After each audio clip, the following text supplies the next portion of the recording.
मी अरुण घोडके. शिवचिंतन. हिंदुस्थानच्या इतिहासातील सर्वात पवित्र, प्रेरणादायी आणि आदर्श नाते म्हणजे माता पुत्रांचे.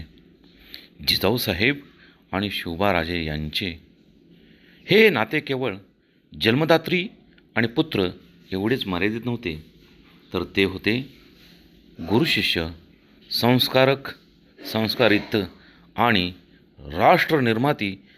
राष्ट्रनिर्माता असे बहुआयामी होते. या माया लेकरांचे स्वप्न होते स्वराज्य निर्मितीचे. रामायण, महाभारत कथा, संत साहित्याचे संस्कार, शौर्यगाथांची प्रेरणा या सर्वांनी बालमनात एक दिव्य बीज रोवले गेले होते.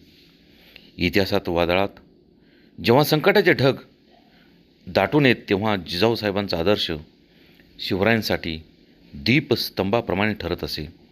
त्यांच्या शब्दात धैर्य होते, नजरेत विश्वास आणि आशीर्वादात विजयाचा संकल्प होता. रायगडाच्या सिंहासनावरती शिवराय विराजमान झाले. तो क्षण केवळ एका राजाचा नव्हता, तो क्षण एका आईच्या स्वप्नाचा विजय होता. त्या क्षणी त्यांचे अश्रू होते ते समाधानाचे, अभिमानाचे आणि पूर्णत्वाचे होते. शिवरायांच्या व्यक्तिमत्वातील करुणा, न्याय, स्त्री सन्मान, समानता ही गुण म्हणजे जणू जिजाऊसाहेबांच्या संस्कारगंगेचे प्रवाहच होते. जिजाऊसाहेब म्हणजे स्वराज्याची जननी आणि शिवराय म्हणजे स्वराज्याची स्वप्नपूर्ती. म्हणूनच इतिहास जेव्हा स्वराज्याची गाथा गातो, तेव्हा तो या मायालेकरांच्या नात्याला वंदन केल्याशिवाय पुढे जात नाही. बहुत काय बोलणे. राम, कृष्ण, हरी.